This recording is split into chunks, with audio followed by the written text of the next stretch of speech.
네, 여러분 안녕하세요. 안녕하세요. 네. 약간 만담꾼처럼 올라왔는데 저희가 빠른 진행과 빠른 아이스 브레이킹 위해서 같이 올라왔고요. 너무 많은 분들이 기대해 주셨던 이 포지셔닝과 웹사이트 컨텐츠 전략 세미나를 시작하도록 하겠습니다.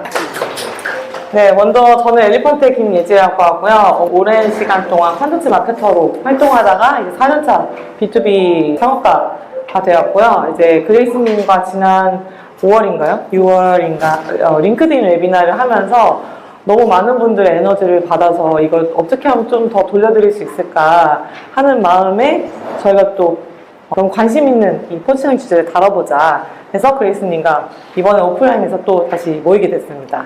네, 그레이스님도 소개 간단히 해주실까요? 네, 안녕하세요. 저는 그레이스라고 하고요. 지난주에 이제 영국에서 와서 어제 행사를 끝내고 이렇게 포지셔닝 세미나로 만나뵙게 돼서 먼저 너무 반갑습니다. 저는 남아공 아랍에미리트 거쳐서 지금은 영국에서 미국 IT 기업의 마케팅을 하고 있고요. 아마 디지오션을 통해서 저를 알아봐 주신 분들 계실 텐데 디지오션이라는 마케팅 콘텐츠 브랜드를 운영하고 있습니다. 다시 한번 멀리 와주셔서 너무 감사합니다. 여기서 그레이스님보다 멀리 오신 분은 안 계실 것 같긴 한데 네, 다음 주 화요일이면 다시 돌아가신다고 하니까 오늘 잠잠이 시간 났을 때 그레이스님하고 인사 나눌 예정이셨던 분은 시간을 활용해주시면 좋을 것 같고요. 그래서 저희가 오늘 준비한 자료가 너무 좋아가지고 진짜 빠듯할 것 같지만 최대한 알차게 압축적으로 전달해보도록 하겠습니다. 저희가 두 세션으로 나눠서 진행하려고 하고요. 첫 세션은 시장에 침투하는 포지셔닝 전략, 디지오션의 그레이스님이 바라보는 비즈니스와 포지셔닝 전략에 대해서 이야기를 해드릴 예정이고요. 2부에서는 1부의 포지셔닝 전략을 어떻게 실행으로 옮길 수 있는지 웹사이트와 콘텐츠 전략으로 이어나가는 실행에 대해서 말씀드릴 예정입니다. 그래서 1부부터 빠르게 시작해보도록 하겠습니다. 디지오션 그레이스님을 모셔보겠습니다. 네, 1부는 전략에 대한 이야기인데요. 시장에 침투하는 포지셔닝 전략이라는 주제로 기본 내용을 다 아실 수 있게끔 전달해 보도록 하겠습니다. 제가 몇 가지 문장을 보여드릴 건데요. 이 문장 중에 우리 회사 혹은 나한테 해당되는 부분이 3개 이상 있다 하시는 분들은 손을 꼭 들어주세요. 혹시 여기에서 해당되는 내용이 있는 것 같다라고 생각하시는 분들 있으실까요? 저는 완전 있어요. 꽤나 많은 분들이 손을 들어주셨는데요. 이 각각의 내용에 대해서 제품이나 마케팅, 세일즈 단에서 뭔가 문제가 있지 않을까 생각하셨을 가능성이 큽니다. 하지만 생각보다 그 밑단에 근본에 문제가 있을 가능성이 큰데요. 만약에 여기서 해당되는 내용이 많으시다면 포지셔닝을 점검해 보셔야 할 때라고 생각합니다. 포지셔닝은 비즈니스 전략이에요. 그 이유에 대해서 설명을 드릴 건데요. 먼저 우리가 비즈니스를 할 때 시장이라는 것이 굉장히 중요하죠. 시장의 내러티브를 바탕으로 어떤 사람들에게 포커스를 맞출 것인가를 결정을 합니다. 그리고 나서 그들에게 어떻게 인식될 것인가를 정하고 그거에 맞게끔 우리의 가치를 어떻게 설명할 것인가를 정한 후에 그제서야 그들을 설득하는 세일즈와 마케팅에 들어가게 됩니다. 보시는 것처럼 포지셔닝이 이 전체 플로우에서 딱 중간에 있어요. 그래서 뒤에서 앞에 있는 문제를 해결하려고 하면 잘 되지가 않습니다. 근데 생각보다 많은 기업에서 마케팅이나 세일즈 성과가 나오지 않을 때 혹은 제품의 도입률이나 제품의 리텐션이 잘 나오지 않을 때도 딱 그 부분만 보는 경향이 있어요. 근데 사실상 앞쪽에서 문제가 있을 수 있다는 것을 먼저 말씀을 드리고 싶었습니다.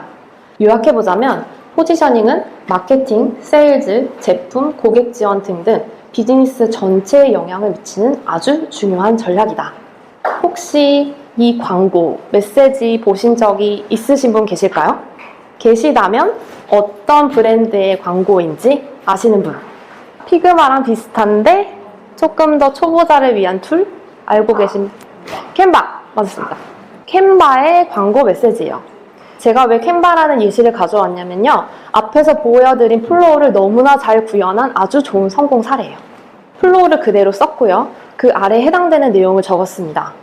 캔바의 내러티브는 온라인으로 쉽게 누구나 디자인을 할 수 있는 시대가 올 것이다 라는 내러티브를 바탕으로 전문 디자이너가 아닌 아마추어에게 집중을 했어요. 그리고 전공 지식 없이 빠르고 쉽게 커스텀 디자인을 만들 수 있는 온라인 툴으로 포지셔닝을 했습니다. 그 가치에 대해서 디자인은 삶과 일터에서 누구나 할 수 있는 것이라는 메시지를 전달하고 싶어 했어요. 그 결과 오늘은 무슨 디자인을 하실 겁니까? 라는 카피가 탄생한 거죠. 이 카피가 탄생하기까지는 마케팅의 혹은 세일즈 팀의 역량도 있었겠지만 가장 중요한 거는 훌륭한 포지셔닝이 있었기 때문일 거라고 생각합니다. 포지셔닝이 중요한 건 알겠는데 포지셔닝이 뭔가요? 라고 저한테 물어보신다면 이렇게 말씀드리고 싶어요. 문맥을 설정하는 작업이다. 즉, 프레임이라는 것을 씌워주는 역할을 합니다. 왜냐면요, 저희도 고객이죠.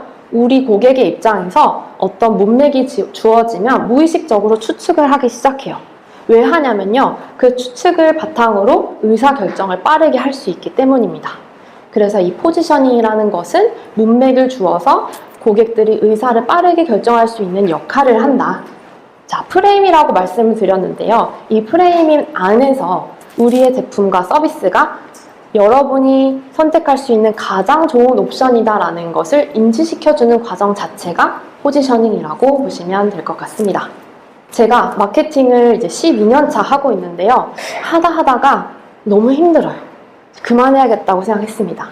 그래서 뭘 하고 먹고 살지 생각하다가 케이크 가게를 내기로 했어요. 케이크 가게를 내려고 하니까 시장 조사를 해야겠죠? 케이크는 특별한 날을 위한 디저트를 찾는 사람들이 주로 구매를 합니다. 그리고 베이커리, 케이크 전문점, 카페, 마트에서도 팔 수 있죠. 그리고 케이크를 사지 않는 경우 뭐를 사냐면요, 같은 케이크 범주이지만 떡 케이크를 사거나 아이스크림, 떡도 있을 수 있고요. 이러한 제품과 경쟁을 합니다. 그리고 일반 빵보다는 조금 가격이 높아요. 왜냐면 특별한 날 특별한 거를 주고 싶죠. 만들다 보니까 제가 빵 만드는 기술이 너무 부족했어요. 작아진 거예요, 얘가. 컵케이크로 팔아볼까? 컵케이크로 팔면 잘 팔릴까요? 안 팔리니까 물어본 거겠죠? 왜 안 팔리냐? 컵케이크는 케이크의 모양을 하고 있지만 카테고리가 다릅니다. 끼니 대신 먹을 수도 있고 간단한 후식을 찾는 사람들이 주로 찾는 그런 식품입니다. 마찬가지로 빵집에서도 살 수 있지만 카페에서 더 많이 팔고요. 컵케이크 대신에는 도넛이나 베이글, 토스트 등처럼 우리 케이크의 경쟁 대안하고는 조금 달라요. 그리고 당연히 케이크보다는 저렴한 가격입니다. 그러면 나는 컵케이크로 변경을 해서 팔아봐야겠다 생각을 했어요. 초콜릿 컵케이크를 팔아보자 하고 장사를 열심히 하고 있었습니다. 근데 고객이 안 와요. 왜일까? 저기 건너편에 빵집이 새로 생겼는데 사람이 너무 많은 거예요. 왜지? 가보니까 프로틴 머핀을 판대요. 근데 보니까 저거 컵케이크예요. 근데 프로틴 머핀이라고 얘기를 하는 거죠. 근데 저 집은 왜 잘 될까? 생각을 하면서 가만히 거리를 들여다보니까 이 거리에 필라테스와 헬스장이 많이 생긴 것을 발견을 했어요. 거기에서 운동을 끝내고 내려오시는 분들이 집에 가면서 건강 머핀이래잖아요. 그러니까 이거 사서 가시는 거예요. 이 일화를 통해서 제가 두 가지를 말씀드리고 싶었어요. 첫 번째, 우리가 처음 만들고자 했던 제품과 실제로 만들어진 제품은 차이가 있을 수 있다. 제가 케이크를 만들고자 했지만 크기가 작아져서 컵케이크 된 것처럼, 그럴 때 어떻게 해야 될까요? 실제로 케이크를 먹는 사람 혹은 저의 입장에서는 사용자를 만나보고 테스트해가면서 전략적으로 포지셔닝을 정의해야 합니다. 여기서 중요한 단어는 정의라는 거예요. 정해지는 게 아니라 내가 정하는 것이다. 두 번째는 우리가 제품을 만들고 있는 사이에 시장 또한 변화할 수 있어요. 아까 예시에서 말씀드린 것처럼 우리 골목 상권에 뭔가 건강과 관련된 많은 상점이 생겨나면 저희 제품에 대한 니즈가 많이 바뀐 것이죠. 이런 경우는 시장의 변화와 흐름에 맞게 빠르게 포지셔닝을 재정립할 필요가 있다. 길게 얘기했지만 이 모든 내용을 요약해보자면 포지셔닝은 변한다. 계속 변합니다. 자, 지금은 어떤 시장에 들어갈 것인가에 대해서 조금 더 설명을 드렸었는데요. 이제는 어떻게, how에 대한 얘기를 하려고 합니다. 어떻게 시장에 진입할 것인가? 크게 세 가지의 방법이 있습니다. 첫 번째, 새로운 시장의 카테고리를 창출한다. 가장 어려운 방법이에요. 기존에 존재하지 않는 완전히 새로운 시장을 만들자. 두 번째는 기존 시장에 들어가는데 기존의 리더와 경쟁해서 그 점유율을 차지하자. 세 번째는 기존 시장에 들어가되 특정한 하위 세그먼트를 골라서 그 세그먼트만 공략하자. 이 각각 세 가지에 대해서 조금 더 자세하게 한번 살펴보도록 하겠습니다. 새로운 시장 카테고리 만들기. 넷플릭스, 테슬라, 우버, 에어비앤비 다 들어보셨죠? 너무나 잘 알려진 기업들이죠? 이 기업들은 새로운 시장 카테고리를 만든 가장 대표적인 브랜드들입니다. 이 1번 전략이 잘 통할 때는 이런 경우가 있어요. 우리 제품을 만들었는데 아무리 생각해도 기존 시장 카테고리엔 속하지 않아요. 그리고 억지로 끼워 넣으려고 하니까 뭔가 가치가 희석이 됩니다. 그리고 우리 회사가 시장에 관심을 끌어낼 만한 영향력이 있을 때 그때 잘 먹히는 전략이에요. 그리고 주로 시장에 큰 변화가 있는 시기에 이 1번이 잘 될 가능성이 커집니다. 언제요? 신기술이 등장하거나 경제 정치적으로 변화가 있거나 또 고객 행동의 변화가 있거나 줌이 코로나 시기에 굉장히 많은 성장을 했었고요. 챗GPT가 지금 현재 인공지능 기술이 발전하면서 굉장히 독보적인 자리를 유지하고 있죠. 카테고리 킹이라는 책 읽어보신 분 계신가요? 혹은 들어보신 분? 이 카테고리 킹은 제가 방금 설명드린 이 1번에 대한 내용을 아주 상세하게 다룬 도서예요. 혹시 아직 접해보시지 못했다면 한번 꼭 읽어보시기 추천을 드립니다. 이 카테고리를 만드는 전략은 자본이 충분하고 영향력이 큰 기업에게 확실히 유리합니다. 왜냐면요, 새로운 시장 카테고리를 만들려면 문맥을 설정해야 되는데 기존에 문맥이 없어요. 그러면 그 문맥을 만들기 위한 교육이 필요합니다. 이제 고객을 교육해야 되는데 리소스와 시간이 들죠. 실현하는 데까지는 시간이 많이 걸리지만 일단 성공하잖아요. 그러면 우리 앞에서 봤던 이런 기업들처럼 정말 시장을 장악하는 그리고 오랫동안 성장하는 기업이 될 수 있습니다. 두 번째는 이미 존재하는 시장의 점유율을 차지하는 방법이었죠. 자, 보시는 그림은 AI 기기입니다. 시장의 리더가 뭔가 포지셔닝을 더 견고하게 하고 싶거나 시장의 변화를 틈타서 리더의 점유율을 뺏고 싶을 때, 그리고 마지막으로 지금 보시는 예시처럼 카테고리는 일단 정의가 돼 있지만 아직 강한 리더가 없어요. 이런 경우에 아주 잘 먹히는 전략입니다. 우리가 태블릿을 사려고 할 때 고려하는 요소들이 있죠. 일단 크기가 중요할 거고요. 너무 무거우면 안 되고요. 속도도 빠르면서 용량도 커야 합니다. 하지만 노트북이랑은 또 다른 용도를 만족시켜야 돼요. 이처럼 2번에 해당하는 경우는 고객이 이미 제품에 대한 정보가 아주 많습니다. 이해도가 높아서 교육이 따로 필요 없어요. 여기 보시는 브랜드들, 그리고 오른쪽에 보시는 브랜드들, 이미 이 브랜드가 등장했을 때 다른 경쟁사들이 있었습니다. 하지만 지금 엔비디아, 쿠팡 이 업계에서 굉장히 독보적인 자리를 차지하고 있죠. 이번의 경우는 우리 제품이 더 낫다는 것을 강조해서 기존 리더의 점유율을 빼앗아 오는 것이 목표입니다. 물론 새 제품을 론칭하는 기업에게는 불리할 수 있어요. 왜냐하면 인지도 자체가 낮기 때문에. 하지만 명확한 차별점이 있다. 그리고 장기적으로 투자 계획이 있다라고 하면 충분히 가능한 일이긴 합니다.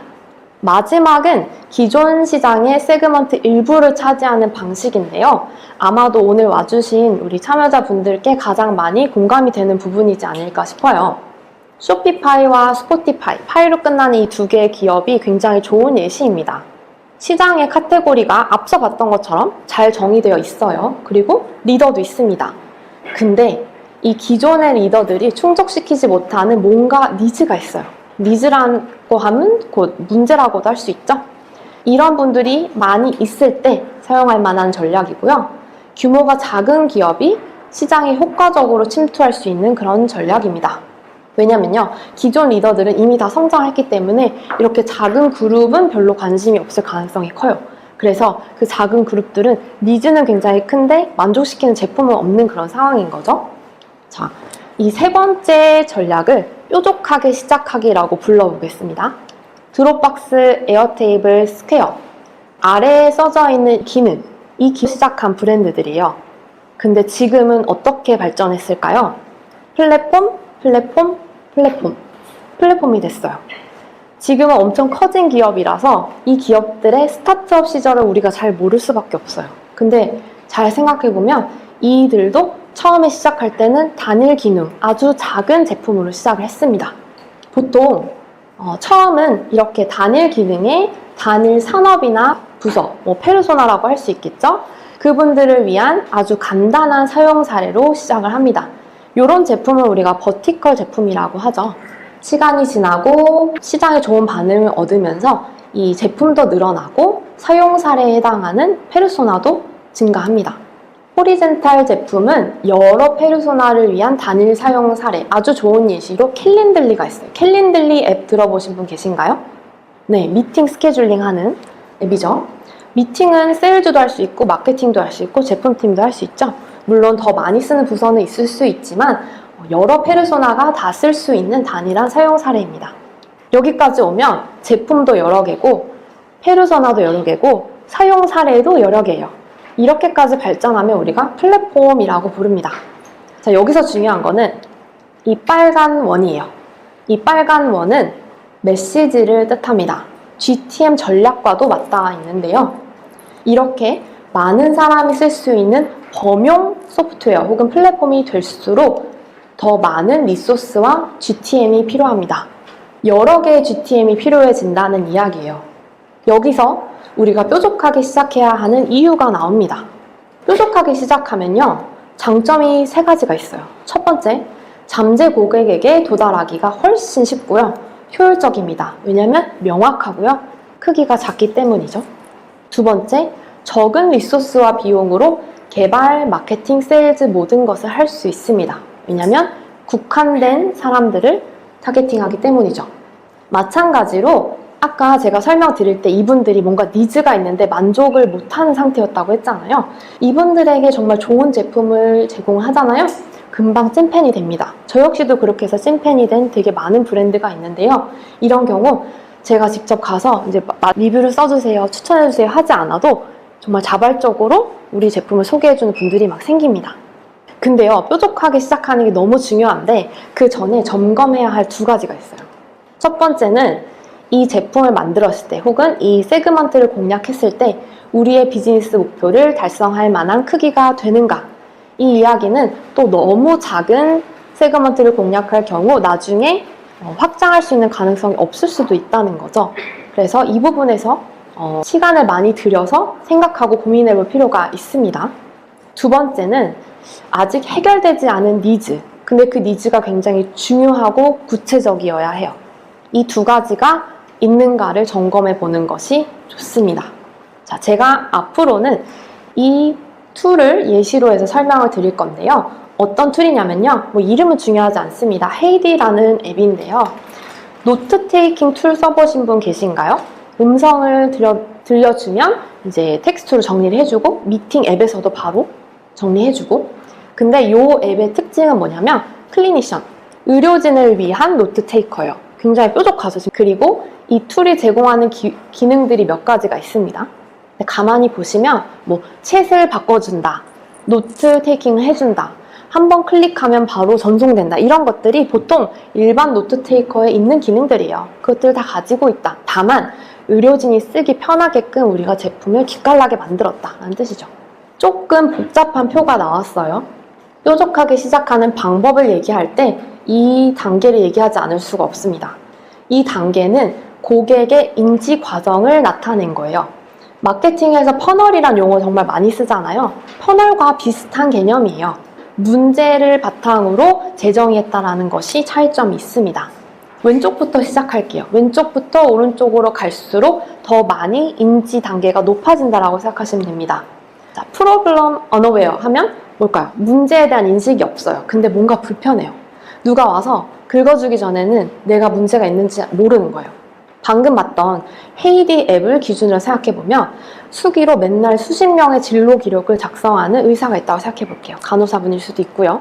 프로블럼 어웨어 단계에서는 이제 문제를 알게 됐습니다. 이거 진로 내용을 문서화하는데 시간이 너무 많이 들어. 너무 힘들어요. 그래서 사람들을 만나서 환자를 보는 시간보다 문서화하는데 시간이 많이 걸린다는 것을 깨달았습니다. 솔루션 어웨어. 그래서 그걸 해결할 수 있는 해결책을 알고 있는 단계죠. AI를 활용하면 노트 테이킹을 쉽게 할 수 있구나 라는 것을 발견했습니다. 마지막으로 이런 해결책에 해당되는 앱 혹은 플랫폼의 종류를 알고 있는 단계가 이제 벤더 혹은 프로덕트 어웨어 단계예요. 그래서 의료산업 종사자를 위한 노트테이킹 툴, 방금 보셨던 헤이드를 발견했습니다. 이 5단계예요. 뾰족하게 시작한다라고 하면 여기 솔루션 어웨어랑 벤더 어웨어 단계에 집중하는 것을 의미합니다. 수익 시장에 집중한다라는 의미이기도 한데요. 이 처음 시작하는 기업의 입장에서 혹은 아직 브랜드 인지도를 많이 구축하지 못한 입장에서는 이 1번에 적극적으로 집중을 하면서 동시에 시간이 지날수록 장기적인 목표로 잠재 고객을 교육하는 것이 필요합니다. 그래서 이 전체는 TAM이라고 하는 Total Addressable Market이 되는 거고요. 이 부분은 당장 수익을 낼 수 있는 마켓이 되는 겁니다. 여러 가지 얘기를 했는데요. 3가지로 액션 아이템을 정리해 볼게요. 이해하기가 되게 쉬우실 거예요. 첫 번째, 인지시키자. 기존의 솔루션이 우리 고객의 문제를 해결하지 못한다는 사실을 알려주는 거예요. 예를 들어보자면 기존의 노트테이킹 툴은 뭔가 의료나 환자와 의사와 관련된 정보 혹은 의약품 정보와 관련된 표현을 정확하게 캐치하지 못해요. 근데 모르실 수도 있잖아요. 알려줍니다. 두 번째, 설득합니다. 뭘 설득하냐면요. 기존의 솔루션과 우리는 다르다. 그리고 무엇이 다른지. 진료 대화도 요약을 잘하고요. 소견서도 자동으로 만들어주고요. EHR 시스템까지, 이 환자 기록을 관리하는 시스템까지 통합이 가능합니다. 의료진을 위해 만든 노트테이커라는 점을 설득을 합니다. 마지막으로는 안심을 시켜줘야 되는데요. 우리 제품, 저희가 제공하는 제품도 기존 솔루션에서 중요한 거는 다 갖고 있어요 라고 안심시켜주는 거예요. 이거를 하나를 주고 다른 것을 잃는다라고 생각하면 안 되는 거잖아요. 다른 노트테이킹 툴처럼 음성 텍스트 변환도 되고요. 요약도 되고 발화자 인식도 문제없이 합니다. 이 3가지를 하는 것이 뾰족하게 시작하는 법의 요점이라고 할 수 있어요. 들어오시면서 이 포지셔닝 캔버스라는 종이를 받아보셨을 텐데요. 다 갖고 계신가요? 이어서 포지셔닝의 5가지 요소를 설명해 드릴 건데요. 아마 제가 이야기를 해드리는 동안 바로 떠오르기가 어려우실 수도 있어요. 그런 경우에는 그냥 떠오르는 것만 바로바로 적어주시고 나중에 시간을 내서 팀과 함께 꼭 다 같이 이 작업을 해보시는 것을 추천을 드립니다. 포지셔닝에는 5가지 요소가 있어요. 첫 번째, 경쟁 대안을 생각해 보는 건데요. 앞으로 나올 5가지 내용이 사실 제가 앞부분에 다 살펴본 내용이라서 이해하시기는 되게 쉬우실 거예요. 그래서 그렇게 긴 장표를 통해서 스토리를 먼저 전달을 드린 건데요. 우리가 없으면 어떤 대안이 있을까? 만약에 케이크를 못 사면 어떤 것을 살까? 아이스크림? 아니면 떡 케이크? 여러 가지가 있을 수 있겠죠? 구별되는 특성이 무엇인가? 다른 말로 하면 대안한테는 없는, 우리만 갖고 있는 역량과 기술 혹은 기능은 무엇인가? 그 기능을 통해서 고객이 얻을 수 있는 가치는 무엇이고 그 가치를 어떻게 증명할 수 있는가? 그 가치를 중요하게 생각하는 사람은 누구인가? 왜냐하면 그 사람이 우리에게 가장 알맞는 베스트 핏 고객이 되기 때문이에요. 마지막으로 이 앞에 있는 내용들을 바탕으로 어떤 문맥에서 이 가치를 잘 전달할 수 있겠는가? 보시는 것처럼 화살표가 연결이 돼 있죠? 사실 이 5가지 요소는 굉장히 유기적으로 연결이 돼 있어요. 그래서 하나만 안다고 되는 게 아니고 골고루 이 내용에 대해서 잘 생각해보고 고민해보는 과정이 꼭 필요합니다. 디지털 화이트보드라고 하는 미로라는 툴이 있는데요. 영국이나 미국에서는 꽤나 유명한 툴이에요. 혹시 들어보신 분 계신가요? 꽤나 많이 써보셨네요. 저는 한국에서는 얼마나 쓰시는지 몰랐는데 꽤 많은 분들이 손을 들어주셨습니다. 미로를 기준으로 해서 방금 보여드린 5가지 요소를 구체적으로 한번 살펴볼게요. 첫 번째가 뭐였냐면 경쟁 대안이었죠? 경쟁 대안이 뭐였죠? 그쵸? 우리 제품이 없으면 뭘 쓸 것인가? 미로가 없다면, 파이프 드라이브가 없다면, 리플링이 없다면 우리 고객은 무엇을 쓸 것인가? 그냥 실물 화이트보드에다가 그리겠죠? 아니면 슬라이드에다가 거의 구시대적인 방법을 제가 이렇게 해왔었거든요. 막 선을 그리고 약간 조잡하게 그렇게 할 수도 있고요. 파이프 드라이브가 없으면 스프레드시트, 엑셀로 관리를 하거나 수동으로 기입할 수도 있죠. 리플링은 HR 툴인데요. 없으면 어떻게? 인사팀을 더 많이 고용해야겠죠. 두 번째, 고유 특성. 우리 제품에는 있지만 경쟁사 혹은 대안에는 없는 것. 기술, 비즈니스 모델, 전문성. 주로 저희는 지금 테크 기업을 기준으로 얘기하고 있으니까 기능에 대해서 먼저 얘기를 해보겠습니다. 기능. 우리 제품이 갖고 있거나 할 수 있는 것. 예를 들면 장소와 시간에 구애받지 않고 협업할 수 있는 디지털 캔버스. 미로죠. 그렇죠? 여기서 중요한 것은 이것을 바탕으로 어떤 이점을 창출할 수 있는가. 이 기능을 통해서 고객이 무엇을 할 수 있는가. 비동기로 혹은 동기로 다 같이 모여서 협업을 할 수 있는 거죠. 다만 디지털 환경에서. 세 번째, 그래서 이 기능과 이점이 구체적으로 고객한테 어떤 가치를 주나요? 고객이 달성하려는 목표에 기여하는 바가 즉 가치인데요. 리모트 팀의 협업 과정에서 굉장히 생산성이 떨어지는 경우가 많아요. 근데 이 과정에서 생산성을 높이고 결과물의 퀄리티를 높이는 가치를 전달합니다. 네 번째, 이 가치를 중요하게 생각할 만한 고객은 누구고 어떤 특성을 가지고 있을까요?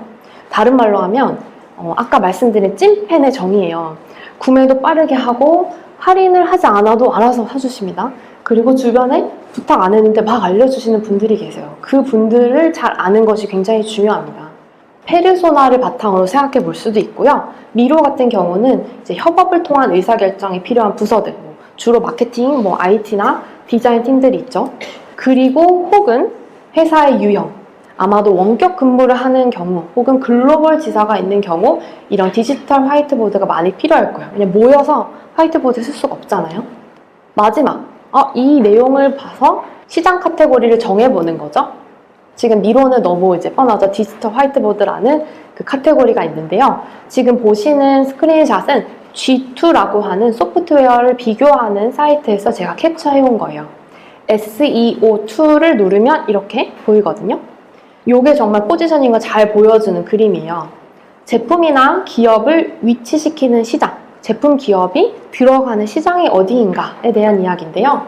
보통 우리는 비슷한 특징을 가진 제품 하나의 그룹으로 인식을 합니다. 예를 들어서 얘네들은 SEO 툴이잖아요. 여기 왼쪽에 보시면 콘텐츠 최적화, 키워드 리서치, 링크 빌딩, 랭크 트래킹 이런 것들이 있어요. 이런 기능이 있을 때 우린 보통 SEO 툴이구나 라고 인식을 해요. 여기에 보너스가 있습니다. 만약에 시장에서 지금 뭔가가 막 움직이고 있어요. 지금 가장 핫한, 테크 쪽에서 핫한 트렌드가 뭘까요? 생성 AI. 이 시장 트렌드에 업혀가면 우리 제품이 왜 지금 필요한지에 대한 설득을 할 수 있습니다. 생성 AI 트렌드에 업혀가고 싶어요. AI 기반 번역 툴, AI 기반 노트 테이커. 앞에서 설명드렸죠? 생산성 왜 못 높이나요? 기술이 있는데. 좋은 예시가 딥L이라는 번역 엔진, 그리고 TLDV는 노트 테이킹 툴이에요. 비디오라고 하는 이제 영상 편집 툴도 있고요.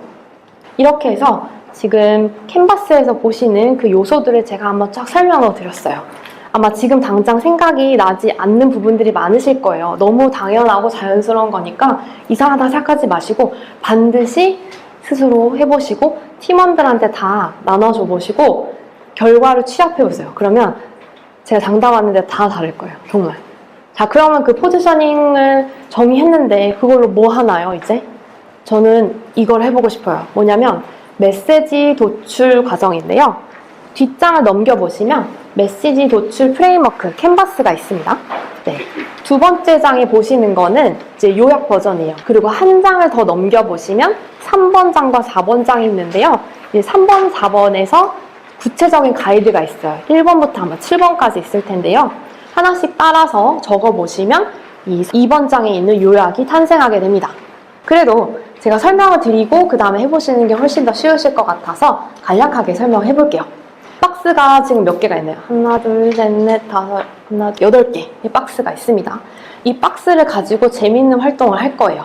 자, 일단 지금 제가 보여드리는 이 내용은 최근에 컨설팅을 B2B 스타트업의 기준으로 작성을 해본 거예요. 페르소나나 부서, 그리고 회사 유형이나 산업을 먼저 적었어요. 영업팀을 위한 툴이고요. 고관여 제품을 파는 B2B 기업이에요. 그래서 이 두 가지는 하나만 있어도 되고 2개를 정의하면 더 좋아요. 더 구체적인 거라서. 그리고 고객이 하고자 하는 게 있습니다. 영업팀이 뭐 하나요? 영업을 해야죠, 그죠? 미팅을 잡아야 돼요. 잠재 고객과 첫 영업 미팅을 해야 되는 게 목적입니다. 근데 우리 툴이 없잖아요. 뭘로 하냐면요, 이메일로 해요. 문자도 하고 뭐 이미지가 들어간 이메일도 보내고 PDF 자료 보냅니다. 근데 문제는 보내면 이걸 읽었는지 아니면 초월을 했는지 알 수가 없어요. 자, 문제 나왔죠? 응답률이 매우 낮아요. 아웃바운드를 계속 하는데 뭐 이게 어떻게 잘 되고 있는 건지 알기가 너무 어려워요. 근데 우리 툴은 무슨 기능이 있냐면요, 영상으로 인게이지를 하는 그런 툴이에요. 이런 기능이 있어요. 이걸 가지고 영업을 하면 개인화된 영업 메시지를 전달할 수 있고요. 인터랙티브 하기 때문에 실제로 어떤 상호작용을 했는지 데이터도 볼 수 있어요. 그러면 고객한테 주는 가치는 뭐냐면요, 참여도와 전환율을 높여서 미팅의 기회를 높여준다. 앞쪽에 2개의 박스는 우리 타겟 오디언스에 대한 내용이에요. 나머지 3개의 박스는 우리 프로덕트, 제품이 주는 메시지입니다. 우리 제품은 어떤 문제를 해결할 수 있는가? 왠지 느낌상 중앙이 중요할 것 같죠? 시장의 메시지, 마켓 메시지입니다. 어떻게 보면 이 부분이 이제 포지셔닝과 맞닿아 있는데요. 고객의 목적을 달성하기 하는 과정에서 방해하는 문제가 있는데 그 문제가 무엇인가에 대한 내용입니다. 이 앞부분과 뒷부분을 연결해주는 다리의 역할을 하는 것이죠. 앞에 보셨던 몇 가지 박스에서 제가 골랐어요. 이렇게 색깔별로 골라놓고 얘를 요약해서 뭘 만들었냐면 웹사이트 메인 페이지의 가장 상단에 있는 메시징을 작성을 했습니다. 제가 설명드리고 싶었던 게 요거를 글로 풀어서 정리를 하잖아요. 그럼 또 뭐가 되냐면 우리 회사의 엘리베이터 피치가 돼요. 엘리베이터 피치 들어보셨죠? 우리 회사에 대해서 가치를 아주 간략하게 설명하는 그런 문장이 탄생합니다. 그걸 줄이면 태그라인이 되겠죠? 자, 그래서 방금 나눠드린 그 가치 제한 캔버스, 메시지 프레임워크라고도 하는데요. 여기서 보시면 이렇게 번호가 써져 있어요. 요거 하나씩 보시면서 세워보시고 그 다음에 2번 장을 요약을 해보시면 제가 방금 보여드린 예시처럼 좋은 엘리베이터 피치 그리고 메시징을 만들어 보실 수 있습니다. 근데 이 메시징이 꼭 있어야 할 곳이 있어요. 웹사이트에 있어야 됩니다. 아폴로라는 아웃바운드 툴인데요. 이 툴이 이 메시징 아주 잘하는 툴로 유명해요. 이 읽어보시면 대략 뭐 하는 툴이냐를 바로 아실 수 있을 거예요. 도대체 웹사이트에 왜 이 메시징을 넣어야 하나요? 포지셔닝 문서를 표현하라고 하는 건 아니고요. 그 중에서 메시지만 전달하는 건데요. 우리 내부의 팀도 다 볼 수 있고 고객도 볼 수 있고 누구나 바로 웹사이트 주소만 치면 접근할 수 있는 정보예요. 그게 굉장히 큰 가치가 있습니다. 그리고 홈페이지에 이 포지셔닝을 바탕으로 한 메시지를 명확하게 표현하면 할수록 타겟 고객은 설득이 되고요. 아닌 고객은 내가 찾는 거 아니네 하고 나갈 수 있는 거예요. 그럼 우리 입장에서는 굉장한 리소스를 절약할 수 있는 거죠. 근데 이 메시징이 또 어려운 부분이 단계에 맞게 설명을 해줘야 돼요. 이 예시를 보여드리면 아마 공감하시는 분들 혹은 뜨끔하시는 분들 계실 거예요. 수익을 높이는 데 도움을 줘요. 지금 웹사이트 이렇게 써져 있는 회사 계신가요? 손 안 드셔도 괜찮습니다. 잘 생각해 봐야 돼요. 그러면 이 세상의 모든 툴이 이렇지 않을까요? 그럼 그 툴들이 다 같은 기능을 해야 되는데 그렇지 않잖아요. 왜? 물어보면 영업 성사율을 높이고 사이클을 단축하기 때문에 도움을 줘요. 그럼 왜 단축하는데? 첫 미팅 성사율이 높기 때문이고 그 과정에서 맞춤형 메시지를 줘서 그 다음 퍼널로 잘 내려간대요. 그럼 첫 미팅 성사율을 왜 높을까요? 고객이 답변을 주기 때문에 첫 미팅을 할 수가 있었어요. 이탈이 없었어요.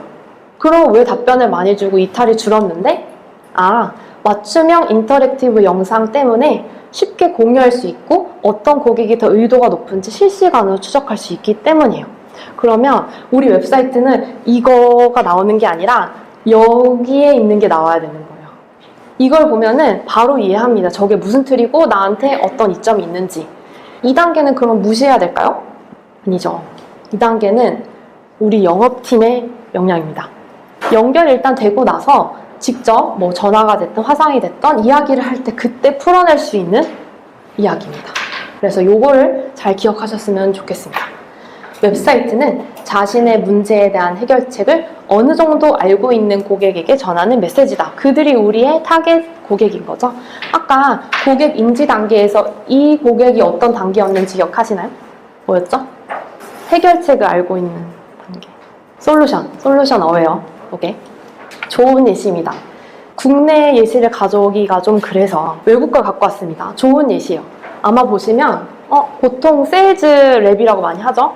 실행 플랫폼, 그리고 레버뉴 옵스, 고투 마켓 리더, 워크플로우, 엑세큐션 플랫폼. 대략적으로 뭘 파는 곳인지 아마 이해가 바로 되실 거예요. 두 번째 예시, 그래멀리 많이 들어보셨죠? 근데 보다 보니까 리스판서블, 뭔가 책임감 있는 AI래요. 그리고 레퓨테이션, 나의 명성, 우리 브랜드의 명성을 빛나게 해준대요. 그러니까 트리키 이메일, 뭐 하는지 대충 알겠어요. 그 다음 샌도소, 멀리 있는 고객들한테 클릭 몇 번으로 선물을 보낼 수 있는 플랫폼이에요. 외국은 이게 되게 유행이거든요. 뭐라고 써있냐면 사람은 사람으로부터 산대요. 선물에 대한 얘기예요. 보시는 것처럼 다이렉트 메일 플랫폼, 기프팅 플랫폼 굉장히 명확합니다. 그리고 뭔가 보니까 레버뉴를 높여주는 것 같고요. 두 번째 콜로 가는 확률 높여주는 것 같고 딜도 빨리 클로징하는 것 같아요. 사고 싶죠? 안 좋은 예시. 에브리띵 앱이 있을까요, 이 세상에? 근데 생각보다 많은 웹사이트에 에브리띵 뭐뭐가 많아요. 모든 것을 해주는 올인원. 진짜 올인원이면 괜찮은데 보통 진짜 올인원이 아닌 경우가 많죠. 하나 더 보여드릴게요. 안 좋은 예시. 와우라는 표현 아시죠? 뭔가 와우, 놀래게 해주는 거. 바이어를 놀래게 해주고 더 많은 계약을 성사할 수 있게 해준대요. 근데 뭐 대부분의 경우 그렇지 않나요? 뭔가 봤을 때 와닿지 않아요. 사실 이 플랫폼이 무슨 플랫폼이냐면 영상 플랫폼이에요. 근데 만약에 이것만 보고 이거 자세히 안 읽었으면 이게 영상 메시징 플랫폼인지 알 길이 없어요. 마지막, 클라리. 얘도 마찬가지로 레버뉴와 관련된 것을 하는 툴인데요. 뭐 이렇게 증거도 있고 되게 좋은데 언락, 챗GPT한테 번역하라고 하면 제일 많이 쓰는 단어죠. 언락 하고 인파워. 그리고 레버뉴 포텐셜을 높여주는데 AI 파워드. 그런 밈 있잖아요. 펜을 팔라고 하는데 잘 팔아봐라 하면 AI 파워드 펜이라고 하잖아요. 똑같은 거예요. 안 좋은 예시, 좋은 예시, 뭔가 차이점이 구분이 되시나요? 그래서 포지셔닝에 있어서, 메시징에 있어서 우리의 기대는 이렇습니다. 그냥 한 번에 싹 가서 투자 받고 그냥 대기업 돼요. 그죠? 근데 실제로는 이런 거죠. 이게 현실이다. 일부의 내용을 정리를 해보겠습니다. 5가지를 정리해 볼 건데요. 첫 번째, 이것만 기억하셔도 됩니다. 포지셔닝은 비즈니스의 모든 영역에 너무나 큰 영향을 미치고요. 이 과정은 결코 선형적이지 않습니다. 그리고 계속 변화해요. 뾰족하게 시작해야 우리 고객의 마음에 탁 안착할 확률이 높아지고요. 이 과정에서 포지셔닝을 하기 위해 알아야 되는 5가지 요소가 있어요. 보너스도 있습니다. 마지막으로 웹사이트는 이 포지셔닝을 바탕으로 메시지를 명확히 전달하기 위한 툴이다 라고 정리를 하면서 1부를 마쳐보도록 하겠습니다. 감사합니다.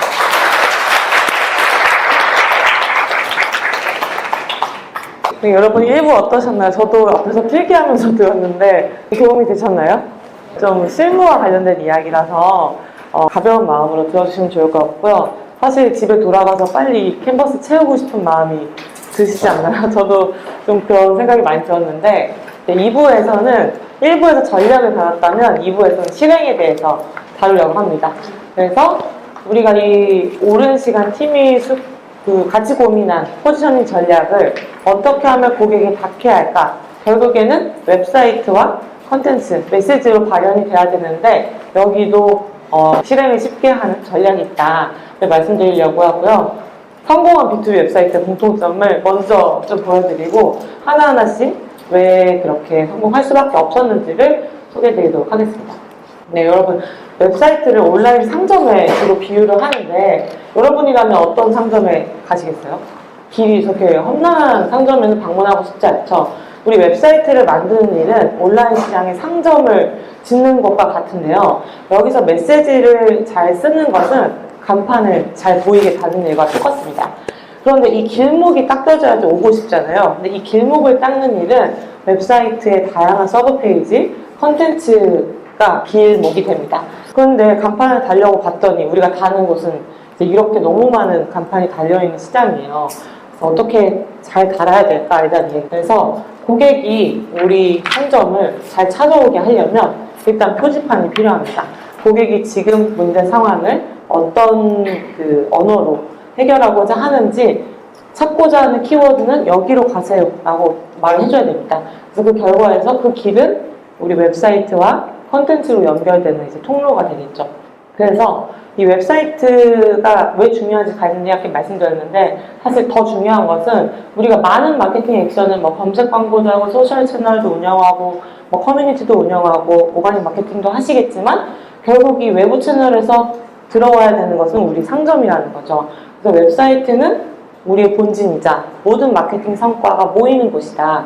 그래서 가장 첫 번째 성과로는 이제 유입 트래픽이 쌓이겠지만, 여기서 나가면 아무 의미가 없죠. 실질적으로 우리 서브 페이지랑 콘텐츠를 소비하면서 고객으로 전환되고 매출로 쌓이기 위한 이제 것이 웹사이트의 역할이자 웹사이트가 가장 중요한 이유입니다. 그래서 앞서 그레이스님이 너무 잘 얘기해 주셨는데, 비즈니스 전략부터 이제 포지셔닝까지 어렵게 끌고 왔다면 이게 고객에게 닿기 위해서는 이제 브릿지 역할을 하는 메시지가 중요한데, 이 웹사이트와 콘텐츠 전략에 이걸 담아야 된다. 이 마지막 두 가지에 대한 이야기라고 할 수 있습니다.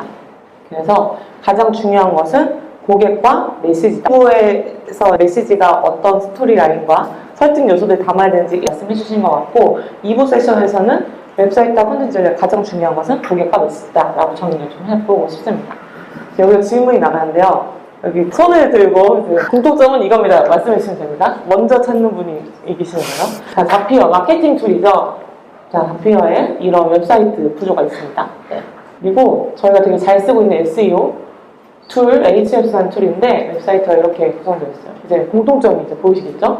샘러시라는 것도 Ahrefs의 이제 경쟁사입니다. 글로벌 SEO 툴이고, 그 다음에 앞서 이제 세일즈 쪽도 관심 많으시잖아요. B2B 세일즈 그 툴인데 여기도 이런 많은 글들이 있고, 그 앞서 보여드렸던 아웃리치도 이렇게 구성이 되어 있습니다. 이 답이 보이실 텐데, 그 다음에 파이브 드라이브도 이제 글로벌 툴이지만 한국에도 이렇게 웹사이트가 풍부합니다. 그리고 국내 향에 최적화된 세일즈맵이라는 것도 있고요. 기능, 솔루션, 가이드, 블로그 최적화된, 아까 앞서서 보여드렸던 비드 영상 자동화 플랫폼, 좀 크게 말씀해 주시겠어요? 하이 카테고리마다 설명이 붙여져 있다. 네, 반쯤 정답입니다. 네, 또 말씀해 주실 수 있는 분? 리소스 탭이 있다. 두 분 다 답이 있습니다. 그래서 이어서 보면은 이제 앞서서는 이제 유틸리티 마케팅 세일즈 팀들을 보여줬지만, 이제 버티칼 하는 이제 HR 사스도 보면 프로덕트, 솔루션, 리소스 페이지들이 아주 구체적으로 기술되어 있습니다. 이거 한 장 한 장이 디자이너와 그 마케터들이 만들어야 되는 웹페이지라고 보시면 돼요. 네, 그리고 커스텀한 것도 이제 약간 리플링처럼 이제 HR 사스를 만드는 곳인데, 이 모든 게 웹사이트 안에 아주 풍성하게 구현되어 있습니다. 왜 그럴까요? 자피어가 좀 익숙한 이름을 갖고 와봤는데, 이 웹사이트 공통점이 있습니다. 메인 페이지에 우리 포지셔닝의 전략이 아주 잘 설명이 되어 있고, 이 메인 페이지를 뒷받침하는 프로덕트, 솔루션, 리소스 페이지들이 공통적으로 나옵니다. 왜인지도 이유가 있는데, 이 웹사이트와 컨텐츠 전략을 고객과 메시지 관점으로 반영을 했기 때문이에요. 그래서 이 네 가지 기둥에는 고객을 위한 가치 제한 포인트들이 각각 다르게 설계가 되어 있고, 그리고 각각 서버 페이지에서는 그 고객을 특정한 세그먼트나 특정한 메시지가 스토리텔링이 잘 되어 있습니다. 그걸 위해서 얘기를 해드리려고 했는데, 가장 먼저 고객에 대해서. 고객은 누구일까요, 여러분? 이제 앞서서 베스트 핏 고객을 찾는 게 중요하다고 말씀하셨는데, 사실상 디지털 마케팅으로 오는 순간 고객은 하나가 아닙니다. 검색 엔진도 우리 고객이에요. 독자라고 할 수 있죠. 포지셔닝 전략이 웹사이트를 통해서 고객한테 발현이 되려면 검색 엔진이라는 독자를 먼저 만족시켜야 됩니다. 그래서 검색 엔진은 먼저 판단할 수 있게 해줘야 되고, 진짜 고객은 감동을 시켜야 됩니다. 이게 이제 일부에서 나왔던 얘기들과 같은 것 같아요. 그러니까 검색 엔진이 판단하게 하는 요소들이 있는데, 이 요소는 어렵지 않습니다. 이것만 이해하면 바로 우리 웹사이트도 유입 퍼널의 크기를 늘릴 수가 있습니다. 그러니까 첫 번째는 키워드 전략인데, 고객이 관심 있을 키워드, 실제 고객이 검색하는 키워드를 우리 웹사이트에 쓰고 검색 엔진한테 우리 웹사이트에서 이 키워드를 다루고 있어 라고 판단하도록 도와주는 작업이고요. 두 번째는 다양한 서브 페이지, 다양한 컨텐츠에서 해당 그 주제성이 있는 키워드들을 쓰면서 내가 HTML 사스와 관련된 전문적인 웹페이지임을 검색 엔진한테 인식시키는 과정이죠. 이거는 이제 맞추시면 안 되는 질문이니까 어떤 기업의 웹페이지일까요? 삼성전자의 지원센터 웹페이지입니다. 실제 검색 엔진을 왼쪽에 제공된 요소만 보고 이 웹페이지가 어떤 페이지를 판단하는데 우리는 이 화면을 보니까 당연히 알죠. 근데 검색 엔진은 이 웹페이지가 핸드폰을 고치는 회사인지 가전의 전문성이 있는지 이해하지 못합니다. 요거는 어떤 회사의 웹페이지일까요? 아이폰 회사. 우리는 이렇게 아주 깔끔한 화면을 보지만 검색 엔진은 아이폰 지원이라는 웹사이트라고 인식을 하고 iOS 17, 아이폰으로 데이터 전송하기, 이심 사용하기 등등등 사용자가 관심 있어 할 만한 아이폰 지원에 대한 주제성을 강화하고 있어 라고 인식을 시켜준 것입니다. 네, 이거는 어떤 회사의 페이지일까요? 노션 땡입니다. 원노트 땡입니다. 가피어의 블로그 콘텐츠입니다. 여기서 말씀드리고 싶었던 거는 주요 키워드가 노션, 원노트 이걸 우리 웹사이트에서 쓰긴 쉽지 않습니다. 우리 블로그에서는 경쟁사의 키워드, 대체제나 보완제의 키워드를 다양하게 쓰면서 원노트나 노션 검색하는 분들도 우리를 인지시킬 수 있기 때문에 블로그 콘텐츠 전략이 효과적이라고 할 수 있습니다. 그래서 웹사이트는 서비스와 직접 연관된 키워드를 활용할 수 있고 블로그는 고객이 관심 있어 하는 주제나 직접 혹은 간접적으로 연관된 키워드를 다양하게 쓸 수 있기 때문에 첫 번째, 노출과 유입의 퍼널의 크기를 키우는 역할을 합니다. 잠재 고객들이 많이 들어오면 전환될 확률도 높아지겠죠. 그래서 이 키워드를 활용하는 것도 중요하지만 이 키워드를 검색 엔진이 인식하는 요소, 이제 홈페이지 SEO 요소라고 하는데 요거를 지정을 해준다. 근데 어렵지 않다라고 말씀드릴 수 있을 것 같습니다. 네, 저희가 잘 쓰는 앞서 보여드렸던 파란색 화면의 HLS라는 SEO 툴을 쓰는데 이게 메인 페이지는 이렇게 키워드가 좀 한정적이에요. SEO라는 키워드 왜 크게 보이진 않지만 여기 이제 블로그에서는 컨텐츠 마케팅에 대해서 다루고 마케팅 퍼널에 대해서도 다루고 어필리에이트 마케팅이라는 걸 다루고 마케팅에 대한 다양한 주제를 다루면서 관심 있는 고객들이 직접적으로 SEO를 몰라도 HLS라는 것을 인지를 하게끔 만드는 것입니다. 그래서 지금 어떻게 하면 이 요소들을 인식시킬 수 있는지에 대해 말씀드렸는데 웹페이지가 검색 엔진이 잘 수집해서 상위에 링크하는 로직은 우리가 서점에서 좋은 책 집어든 로직과 같습니다. 키워드를 우리가 검색했을 때 거기서 가장 상위에 있는 10가지의 가치를 전달하는 페이지, 유용한 페이지라고 생각되는 순서대로 나오죠. 베스트셀러 코너와 같은 역할을 하는 거고 서점에도 신간한 광고 코너가 있듯이 구글 검색 결과에 상단에 CPC 광고 여기 있습니다. 그 다음에 이제 쭉쭉 내려가면서 SEO 마케팅에 대해서 가장 잘 설명한 글이 엘리펀트의 글인데 우리는 클릭을 하고 우리는 SEO 마케팅이라는 키워드로 유입 트래픽이 하나 생긴 겁니다. 근데 이 로직을 이해했으면 우리는 역으로 이걸 설계할 수 있어야 됩니다. 왜 엘리펀트 글이 여기 2번에 올라갔을까? 왜냐하면 검색 엔진이 보는 관점에 이 글을 책의 목차처럼 요약해서 이 해당 페이지는 SEO 마케팅에 대해서 이런 내용을 다루고 있습니다 라고 검색 엔진을 일단 만족시켰고 이제 고객이 보는 입장에서도 검색 결과에서 이 검색 키워드의 의도를 이 글에서 해결할 수 있으면 타이틀과 디스크립션에서 일부 해결해주고 있습니다. 그래서 이 핑크색으로 되어 있는 부분, 키워드를 이해하고 타이틀과 디스크립션 그리고 해당 페이지의 주제성 강화와 목차를 적용하는 것이 검색 엔진이 판단을 빠르게 할 수 있도록 도와주는 겁니다. 그래서 우리 페이지 위에서 할 수 있는 작업이기 때문에 온페이지 SEO라고 하는 것 같고요. 이 핑크색 부분만 해도 SEO는 다 알아봤다라고 저희는 생각하고 있습니다. 마케터라고요. 다시 돌아와서 성공한 B2B 기업 웹사이트의 첫 번째 고객인데 고객을 진짜 독자만 만족시키면 안 되고 검색 엔진이나 독자를 만족시켰을 때 성과가 극대화된다라는 말씀을 드리고 싶었습니다. 두 번째는 이제 메시지인데요. 이 역시 이제 스토리텔링이나 설득의 요소들은 일부에서 다뤘기 때문에 조금 더 검색 엔진 관점을 좀 섞어서 말씀드리도록 하겠습니다. 앞서 8가지 카드를 이제 조합하는 일들을 앞으로 해보실 텐데 그거를 이제 무엇을 앞으로 배치할 것이냐, 고객 사례를 먼저 넣을 것이냐, why 우리 서비스 써야 되는지 먼저 넣을 것이냐의 문제이고 페이지마다 이렇게 스토리라인을 진짜 고객 위해서 쓰는데 여기서 말씀드리고 싶은 거는 각 섹션별로 핵심 키워드들이 담겨 있어야 됩니다. 우리가 검색 엔진한테 이 웹페이지가 어떤 웹페이지인지를 설명하기 위해서는 각 해당 영역에 왜 우리를 써야 하는지도 왜 세일즈 CRM을 써야 하는지 세일즈 CRM이라는 키워드를 넣는다거나 세일즈 CRM을 썼을 때 얻어지는 효용, 딜 클로징 속도가 빨라진다, 딜 클로징이라는 키워드를 의도적으로 쓰는 것을 의미합니다. 그렇지만 이 키워드만을 반복하는 거를 말씀드리는 건 아니고 전체 스토리라인을 해치지 않으면서도 구글 검색 엔진이 우리가 그 고객의 의도를 잘 해석하고 해결하고 있는 페이지임을 인식시키는 것입니다. 네, 그래서 앞서 빠르게 살펴봤던 웹사이트들이 있었는데 각 그 4가지 항목별로 조금 소개를 다시 드리려고 합니다. 이 메인 페이지와 프로덕트, 솔루션, 리소스 4가지 페이지라고 말씀드렸는데요. 메인 페이지 역할은 포지셔닝 전략의 압축판입니다.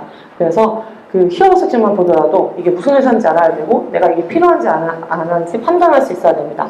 프로덕트는 제품이나 서비스의 기능 단위별로 구체적으로 기능적인 가치를 쪼개는 겁니다. 단 키워드가 들어가야 됩니다.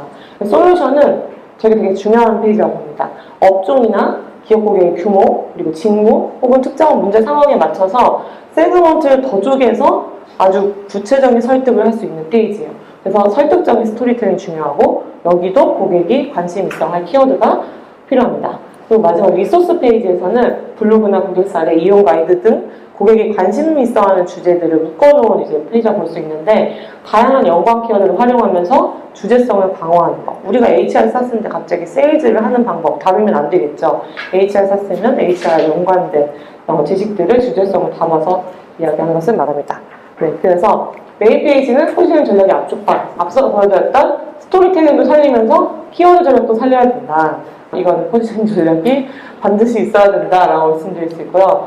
네, 다표의 경우에는 히어로 섹션에 히어로 가장 빠른 이런 가치를 주면서 두 번째 섹션에서는 누구나 봐도 알 수 있는 기업들이 쓰고 있다. 그래서 더 이상 의심의 여지를 이제 없애면서 이런 가치 제한을 바로 이어갔고요. 실제 검색 엔진이 보는 화면은 이렇게 구조화된 화면을 쓰고 있습니다. 그래서 어떤 경우에도 가장 빠른 자동화 그리고 이어서 밑으로 내려가는 페이지를 우린 빠르고 모든 상황에 일을 빨리 끝낼 수 있어. 그리고 포브스에 선정됐어. 이런 말 한마디로 자피어의 가치를 잘 담고 있습니다. 이런 키워드들이 심어져 있는 게 눈에 보이실 것 같고요. 두 번째, 프로덕트 페이지는 제품 서비스를 기능 단위로 쪼개는데 제품 단위로 쪼개거나 아니면 기능 단위로, 피처 단위로 쪼개는 방법도 있습니다. 예시를 보면 좀 더 이해하시기 쉬운데 아웃리치라는 서비스의 이제 플랫폼이라고 프로덕트 페이지 정체성을 잡았고 여기서 무엇이 아웃리치인가 그리고 파이프라인 매니지먼트, 세일즈 포캐스팅, 딜 인사이트 각각의 기능 단위로 각 페이지를 쪼갰어요. 10개의 페이지가 나오겠죠? 그래서 첫 번째 What is Outreach 페이지 가면은 우리는 세일즈 익스큐션 플랫폼이야. 그래서 이 페이지가 잘 설명해주고 있고 그리고 파이프라인 매니지먼트 소프트웨어 서브 페이지에서는 또 여기서는 맥시마이즈 레베뉴 하는 거야. 또 다른 가치, 또 다른 키워드를 활용하고 있음을 볼 수 있습니다.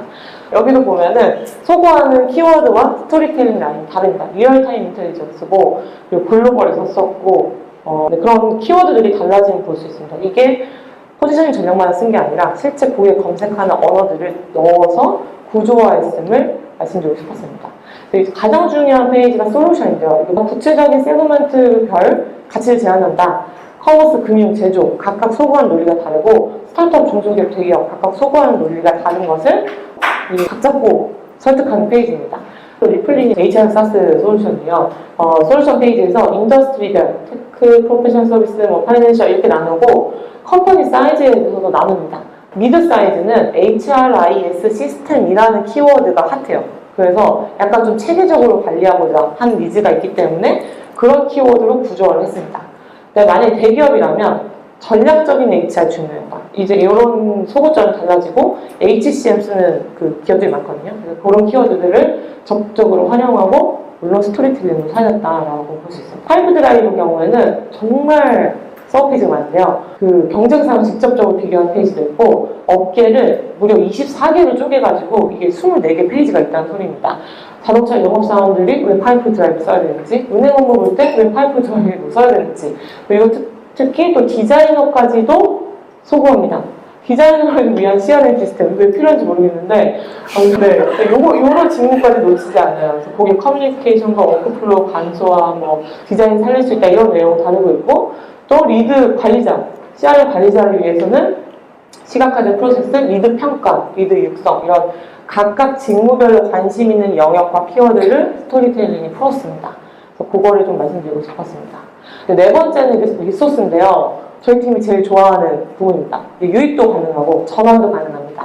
잠재 고객 접점 크기를 매우 크게 늘리면서 거기서 들어오는 고객은 인바운드로 리드로 전환할 수 있는 부분인데 제일 중요한 개념은 컨텐츠 사일로라는 개념입니다. 주제가 있는 이제 기종들을 세운다라고 보시면 좋을 것 같은데요. 주로 쓰이는 이제 구성 요소들은 블로그, 리포트, 가이드, 고객 사례, 이용 후기 등등등이 있습니다. 이제 Ahrefs의 사례를 보면 여기는 블로그 도메인을 별도로 다른 웹페이지처럼 GMB 구성을 다시 했습니다. 이제 원래 웹사이트에서는 헬프센터, 블로그, 비기너 가이드, 아카데미 이렇게 나오는데 블로그를 누르면 이 페이지로 다시 나옵니다. 이 블로그 안에 GMB가 또 SEO, 마케팅, 데이터 스터디스, 그리고 프로덕트, 가이드 이렇게 나눠지고 이 SEO 안에서도 주제성을 또 쪼갰어요. 그래서 제너럴 SEO냐, 키워드 리서치냐, 더 우리는 전문적이다라는 거를 이 페이지에서 마음껏 쓰고 있습니다. 그래서 SEO 페이지에 들어가 보면 이 아카이빙 페이지에서도 왜 우리가 SEO 상자라는지에 대해서 구조화 해놨고 개별 컨텐츠에서도 역시 SEO 사일로란 무엇이냐에 대해서 구조화해서 쓰고 있습니다.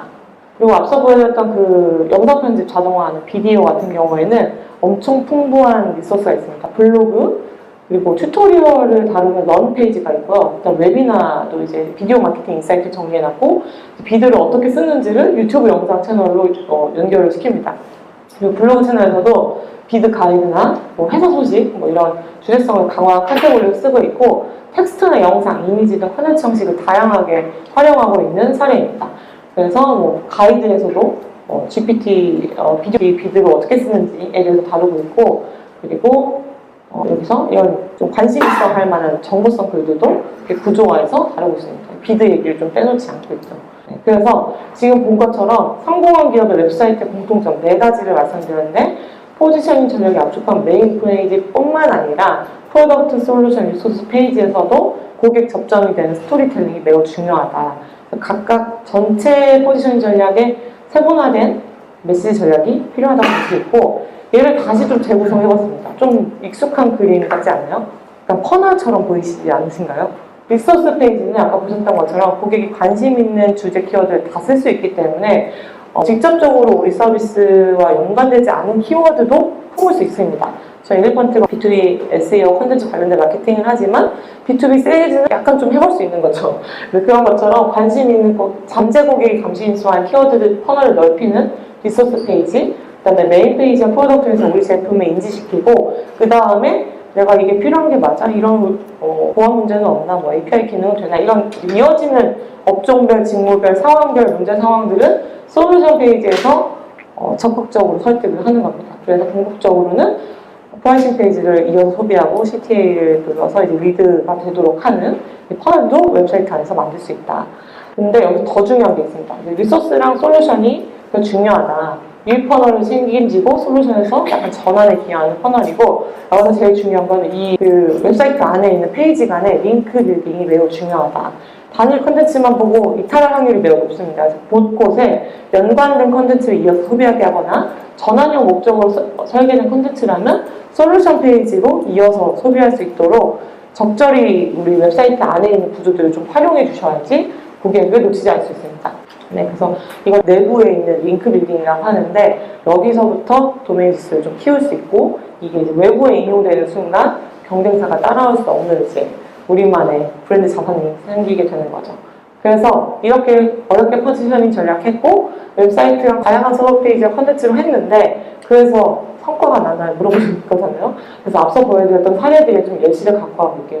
저희가 이제 외부에서 볼 수 있는 건 유입 데이터밖에 없기 때문에 유입 트래픽 위주로 갖고 왔고 자피어의 경우에는 잘 보이진 않지만 이미지 제너레이터, 구글 바드, 텍스트 마케팅 앱 이런 조금은 관련 없는 키워드들로도 블로그로 다루면서 블로그에서 유입 트래픽을 대부분 많이 가지고 오고 있습니다.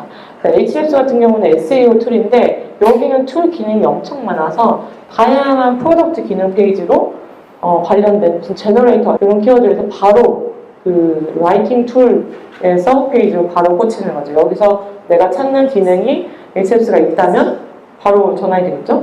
그리고 아웃리치도 역시 B2B 세일즈라는 단어를 블로그에서 해결하고 있고 커스텀 인게이지먼트 이런 것도 블로그에서 다루면서 잠재 고객들 유입을 만들고 있습니다. 비드 같은 경우에는 그 프로덕트 페이지가 엄청 많은데요. 비디오 컨버터나 온라인 비디오 에디터 같은 이제 관련 있는 키워드뿐만 아니라 스크린 리코더, 뭐 MP4 컴프레서 압축하는 거 이런 것들도 다 개별 서버 페이지가 있어요. 그래서 그 한 30개가 넘는 서버 페이지로 각각 딜트픽 발생하고 있다. 그래서 이걸로 되게 엄청 빠르게 성장하는 사람을 알고 있습니다. 버티컬에서 쓰인 경우에는 컨텐츠를 설득하는 게 많이 필요한데 리플링 역시도 블로그 컨텐츠에서 이렇게 유트래픽 효과를 보고 있고 그래프의 기울기를 보시면 컨텐츠를 통해서 계속 사람들이 쌓이는 것을 볼 수 있습니다. 그래서 사실 이거를 좀 오늘 베네핏으로 공유드리고 싶었는데 저희는 키워드 분석 데이터를 엄청 기반으로 마케팅을 하는데 리스닝 마인드 허블이라는 툴이 국내 구글과 네이버라는 아주 특수한 검색 엔진 있잖아요. 두 개의 키워드를 합산해서 볼 수 있습니다. 그래서 저희는 이 리스닝 마인드 허블이라는 툴을 통해서 키워드를 보는데요. 이게 일주일 무료 체험이 가능하대요. 그래서 한 번씩 사용해보시길 권장드려요. 왜냐면 쓰기는 좀 비싸요. 아무튼 한 번 정도 써보시는 걸 추천드리고 여기서 이제 인텐트 파인드에서 예를 들어서 B2B 마케팅 검색하면은 국내 구글과 네이버에서 얼만큼의 검색 트래픽이 발생하고 있는지를 시각화해서 보여줍니다. 그래서 여기서 나오는 월 평균 검색량을 보면서 이 데이터를 다운받아요. 네, 다운받아서 로우 데이터를 여기다 밀어 넣습니다. 만약에 리스닝 마이터를 안 쓰시면은 키워드 데이터 직접 찾아서 월평균 검색량, 연관점 검색량, 그 주제를 내가 정합니다. 이거 약간 그 주제성을 묶는 거라고 보시면 돼요. 그래서 이제 퍼널별 설계를 할 건데 앞서 그 1부에서도 한 4가지로 정해줬잖아요. 문제를 인지하지 못한 상태, 문제를 인지했을 때, 솔루션을 인지 못했을 때, 솔루션을 인지했을 때, 이제 구매할 때 이 5가지를 나눌 수 있는데 퍼널별로 그 검색 여정을 좀 정의하는 것 같습니다. 그래서 우리 고객이 초기 탐색, 문제를 인지하지 못할 때 어떤 상황인지 좀 정의하고 그때 키워드는 뭘로 검색하고 있을지를 여기 이제 로우 데이터를 넣어놓으면 자동으로 끌고 가죠. 그리고 스타트업 블로그에 대해서 첫 번째 단계에 있는 퍼널들이 궁금할 거야 라고 이제 생각을 하고 이제 지정을 여기서 노란색을 지정해주시고 단계 지정하면은 여기에 리스트가 쌓입니다. 만약에 너무 많이 했다면 얘를 늘리시면 최대한 그 개수 제한 없이 할 수 있고요. 이때 갖고 왔던 그 연간 볼륨 데이터가 여기 합산돼서 쌓입니다. 그럼 우리가 이 키워드를 먹었을 때 시장의 그 기회라고 판단하실 수 있고요. 주제성을 이렇게 강화를 하시면 각 그 내가 가져온 키워드 데이터가 각 주제별로 얼마큼 시장에 포션이 있는지를 보실 수 있도록 이렇게 좀 만들어놨어요. 잘 써보시면 좋을 것 같은데 스크린 이거를 단계 지정 누르면 좀 시간이 걸립니다.